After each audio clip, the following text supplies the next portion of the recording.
15 20 ምንም ትርጉም የብለንን ኣብዚ ሕዚ ኣብ ዓድናስ ምንም ትርጉም ዘለዎ ይኾነይ ክሳዕ 600,000 ከም ዝኽፈሉ እንማጋሸው ትፈልጥዎም ኢኹም እንማጋ እንያዳ ቀሪዎም ንብዙሓት ተስፋ ኮይኖምና እዮም ሓንቲ ሓፍቶም እኳስ ካብ ስደት ኣድሒኖም ሻላ ምንታይ እዚ ሻላ ኣታዊኦም ተናጊሮም ማለት ዝነበርክዎ ግዜ ኣዕሊለኩም እየ ገዛይ ሳኬት ከም ዝነበረ ማእሰራርሓ ከም ተሰርሐ ዝዕግብ ገዛ ከም ዘይነበረን ነጊረኩም እየ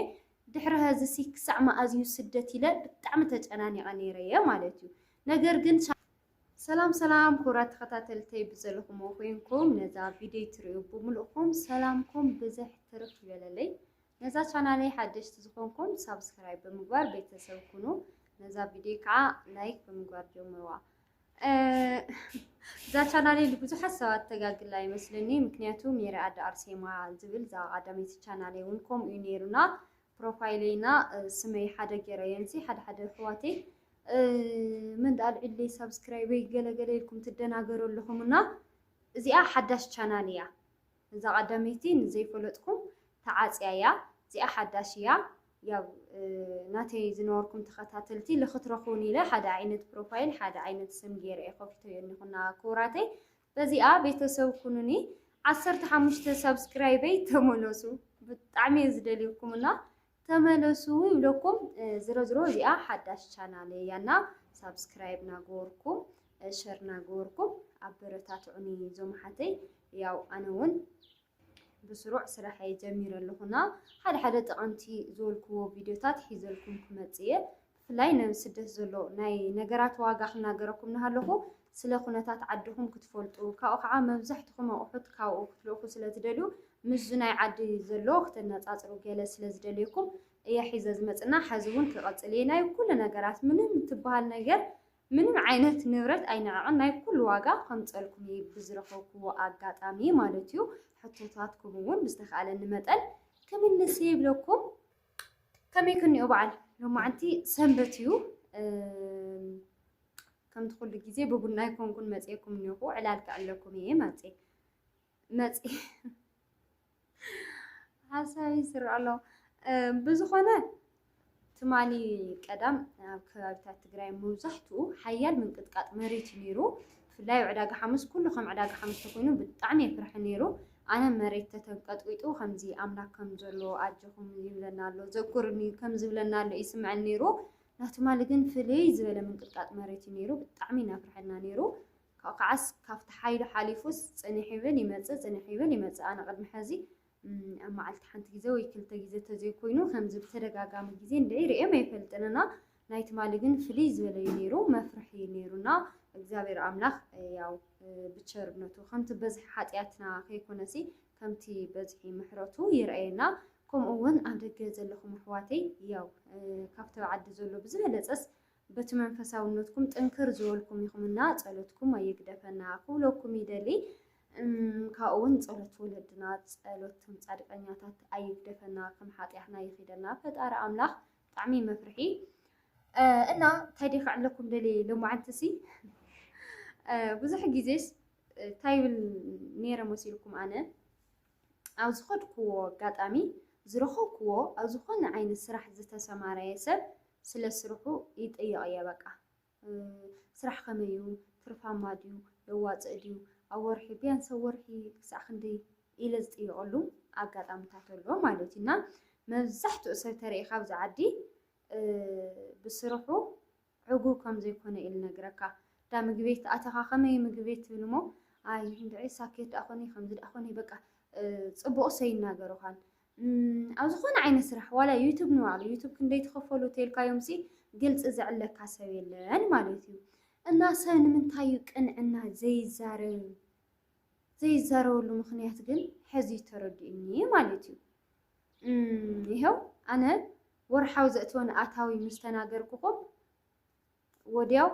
حكوينا زانتني مالتي سبك إن عنا نسوي حلو إن عنا خزارة ونهاليسي أبعلوس جوداتي متقلو مالتينا مزحت أجيزة لك تسويسي إن عنا زي زارز فوتو خمسة كونس حزي ترديني مالتي تايون كم زيولو تاي تجرلو تسرحنا تاي تأجمنيو من جل يزبلني راه جن أنا ون أوز حلفة يا وزير أخوم وسوات هاليكم ተደጋጋሚ ግዜ ብውሽጢ እንታይ ዝብል ሕቶ ይመፀኒ ነይሩ መሲልኩም ዓድናስ ክንኣቱ ዩቱብ ክንሰርሕ ብጣዕሚ መሪሩና ደቢሩናና ትርፈ ኣለዎ ድዩ ዝብል ሕቶ ብተደጋጋሚ እዩ ዝመፀኒ ነይሩ ክሳዕ ክንደይ ትኽፈል ዝብል ሕቶ ብጣዕሚ እዩ ዝመፀኒ ነይሩ ማለት እዩ ኣነ ከዓ ኣብ ስደት ኮይነ እንታይ ይብል ነይሩ መሲልኩም ስለ ናይ ዩቱብ ዘይኣትዎ ነገር የለን በቃ ክሳዕ ክንደይ ይኸፍል ዝብል ግደፍዎ ኣብ መብዛሕትኡ ሚድያታት በቃ ክሳዕ ክንደይ ይኸፍል ይኾን እርግጠኛ ንክኾን ብዙሓት ሰባት ይጥይቕ ነይረ ገለ ማለት እዩ እና በቃ ማንኛው ዓይነት ስራሕ እሲ ምክንያቱ ኣብቲ ስደት ኮይንካስ ዓዲ ኣቲኻ ክፅግመካ ስለ ዘይትደሊ ተስፋ ትስእል ንምንታይና ዓዲ ምእታው ዘፍርሐና መብዛሕትና እኮ ናብራ ከይፅግመና ናብራ ከይኸብደና ከመይ ኢለ ክእሎ እየ እዚ ተፀገመኒ ገለገለ ኢልና ኢና ንሓስብ ማለት እዩ ኣነ ከዓ ነይ ከምኡ ኢልኩም ስለ ትሓስቡ እቲ ሂወት እሱ ስለ ዝነበርክዎ ማለት እዩ በቃ ንዓኻትኩም ንምርዳእ ዝኣክል ወርሓዊ ዝኽፈላ ኣታዊ ነጊረክዎም ማለት እዩ ምስ ነገርኩኩም ግን ያው ሃክ ተገይራ እዚ በቃ ተቐናዕና ከይትዛረብ ዝገብረካ ዝሮ ዝሮ ካብ ሓደ ሰነፍ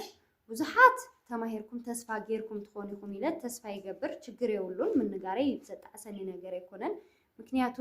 እሱ ሰነፍ ኮይኑ ብኸምኡ ናተይ ሰሪቑሎ ናተይ ወሲዱሎ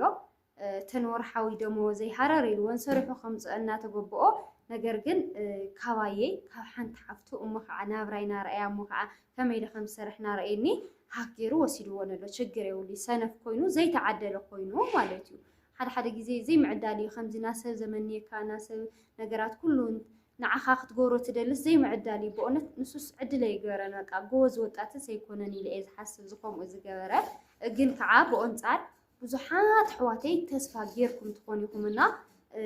በቃ ተስፋ ከም ዝገበርኩም ከዓ ኣብ ኮሜንት መፅሓፍለይ ኣነ ደስ ንኽብለኒ ማለት እዩ ምክንያቱ ስታይ ድዩ ከምዚ ግዲ ክብል ኣይነበረንን ኢለ ክሓስብ ጀሚረና ግን ከዓ እኮ ብዙሓት ተስፋ ዝገበሩ ይህልው እዮም ኢለ ከዓ ሓሲበ ማለት እዩ ምክንያቱ ኣነ ንባዕለይ ናይ ዩቱብ ኣታዊ ክሳዕ ክንደይ ዝኣክል ኣታዊ ከም ዘለዎ እርግጠኛ ምዃነ ምስ ፈለጥኩ እየ በቃ ዩቱብ ክሰርሕ እየ ክሰርሕ ኣለኒ ኢለ ዝወሰንኩ ዝፀዓር ኩሉ ብዘይ ማንም ተኸታታሊ ብዙሕ ናሰራሕ ኩሉ ነይረ ማለት እዩ እናተይ 15,000 ምንም ትርጉም የብለንን ኣብዚ ሕዚ ኣብ ዓድናስ ምንም ትርጉም ዘለዎ ይኾነይ ክሳዕ 600,000 ከም ዝኽፈሉ እንማጋ ሸው ትፈልጥዎም ኢኹም እንማጋ እንያዳ ቀሪቦም ንብዙሓት ተስፋ ኮይኖምና እዮም ሓንቲ ሓፍቶም እኳስ ካብ ስደትስ ኣድሒኖም ሻላ ምንታይ እዚ ሻላ ኣታዊኦም ተናጊሮም እየ ማለት እዩ ኣነ ብትኽክል ናይ ብዙሓት ይሰምዕ እንድየ ብዙሓት ይሰምዕ እየ ግን ያዳና ማነው ማጋሸውና ያዳ ፕራንክ ትፈልጥዎም ኢኹም እሳቶም ኣብ ዝኾነ ሸው ቀሪቦም ምስ ተዛረቡ ማለት እዩ ኣነ ተስፋ ገይረ በቃ ብጣዕሚ ተስፋ ገይረ ከማይ ኣሕዋተይ እውን ብዙሓት ተስፋ ገይርክ እንትኾነ ይኽእል ማለት እዩ እና ሻላ ናታቶም ሰሚዐ ግን ኣነ ኣብቲ ዝነበርክዎ ግዜ ኣዕሊለኩም እየ ገዛይ ሳኬት ከም ዝነበረ ኣሰራርሓ ከም ተሰርሐ ዝዕግብ ገዛ ከም ዘይነበረኒ ነጊረኩም እየ ድሕሪ ህዝሲ ክሳዕ መኣዝዩ ስደት ኢለ ብጣዕሚ ተጨናኒቐ ነይረ እየ ማለት እዩ ነገር ግን ሻላ ናታቶም ሰሚዐ ብዩቱብ ኣብ ዓድኻ ክትዓቢ ትኽእል ኢኻ መኪና ገዚእና መሬት ገዚእና ሻላ ዝበሉ ግን ኣሃ እሞ ኣነስ ክነብር ይኽእል እየ ኢለ ብናታቶም ተስፋ ገይረ ዓደይ መፀ ይኸው ክሳዕ ሕዚ እናሰራሕኩ ነይረ ማለት እዩ ሕዚ እውን ገና ክደክም እየ ገና ክፅዕር እየ እግዚኣብሔር ይመስገን ካብ ስደት ዘይሐሽ ነገር የለን ኣብ ዓደይ በቃ ብዩቱብ ከም ዝዕበ ፈሊጥ ኣለኹ ክፅዕር እየ ስለዚ ኣነ ምንጋረይ ንፅቡቕ ነገር እዩ ኢለ እየ ሓሲበዮ ማለት እዩ ሕዚ እውን ደጊመ ክነግረኩም ዝደሊ ሓቢርና ንዕበ ሓቢርና ንፅዓር ኣነ ከምታ ትርእዋ ቪድዮታተይ ውፅእ ውፅእ ኢለ ቪድዮ ይሰርሕ ናብ ገዛ የሰርሕ ናተይ ቪድዮ እኳ ክሳዕ ክንድኡ እንድሕር ደኣ ሰሪሑሲ ኣብ ስደት ዘለኹም ኣሕዋተይ ከዓነይ ተስፋ ጌርኩም ድሕር ደኣ መፂኹም ዕላማ ጌርኩም ፕላን ጌርኩም ዩቱብ ክንሰርሕ ኢና ኢልኩም ነገራትኩም ኩሉ ኣማሊእኹም በቃ ብስነ ስርዓት ኣይድያታት ሒዝኩም ድሕር ደኣ መፂኹምሲ ዘይተቐየሩሉ ነገርስ የለ ዩቱብስ የቐይረካ እዩ እዚ እውንስ ከረጋግፀልኩምስ ይደሊ ማለት እዩ ይኸው እሱ ከዓ ሓቢርና ክንከዶ ኢና ሓቢርና ክንጓዓዞ ኢና ኣነ ለውጢ ንዘይብሉ ስኬት ንዘይብሉ ሓተፍና ወልኩ ኣይውዕልን ነውዚ ማለት እዩ ከምኡ ስለ ዝበሉ ኣሕዋተይ ከማየ ኣሕዋተይ ኣብ ፅቡቕ ደረጃ በፂሖም ስለ ዝረኸብዎ ሓተፍና ወልኩ ይውዕል ለኸው ዩቱብ እምበር ፎቶ ይኮንኩን ማለት እዩ እና ኣሕዋተይ ሕዚ እውን ዝሮ ዝሮ እንታይ ንማለት ዝኣክል እዩ بسوات أي تفردو بسوات نمتاي قنعنا زي ناقرني نمتاي بزوح زحزو ميسترات اللو سوكت حتون هالها سلا حدارو ديو سلا بيزنسو ديو سلا أتاوي ديو زيدو زي كمزي مالتيو برقد أنا كنت عسي لني رسوا نمتاي كي أتاوي كمزي زغورك قال خبلي لسي وقن كعستايمو أنا سبقن عنا يحاسبية بوزحاتس تسفا غيرهم كونيوم كما يسد زلونا تشغري يولني لخ عن عليك صنعنا موكيرا زرو زرو كل ነገር ንጽብኦ ካዩ እግዚአብሔር አምና كل ነገር ንጽብኦ አይ ከም ዝገብረለይ አይ ጠራጠርን ህይወት ፈተና ይጸገም ይውሉን ግን ከዓኔ ንኽሕጎስ እስኪ አነ ዩቲዩብ ዛ ቪዲዮሳ በመስራሐይሲ አሃ ክሳዕ እንደዚ ይኸፍል ድዩ ሞ በቃ ተስፋ ዝገበርኩም ሰባት እንድሕር ደአሃሊኩም አው ኮሜንት ጽሐፉለይ ሞ ደስ ክብለኒ ብፍላይ ደቂ አንስትዮ ሕዋቴ ብዙሓት ይኹም ጽሕፋለይ ነርክን ታናብራ ስለ ዝፈልጣ አነ ከዓኔ ንዓኻትክን ተስፋ ንኽህብየ كم أجيرنا أسكي تسبا جيرك ندو أي جبركنن زيا أو كومنت صحافة تا فيديو ناتي كاب تسمعسي بقى مو أنا هون بقى عدي كده يوتيوب كسرحية سلا يوتيوب بس أبزح خمد حسب كل الناس لا يوتيوب تمهارا سواتز أني أخندو زرو تسوم يخمو أتو عسر تحمش شح سبسكرايب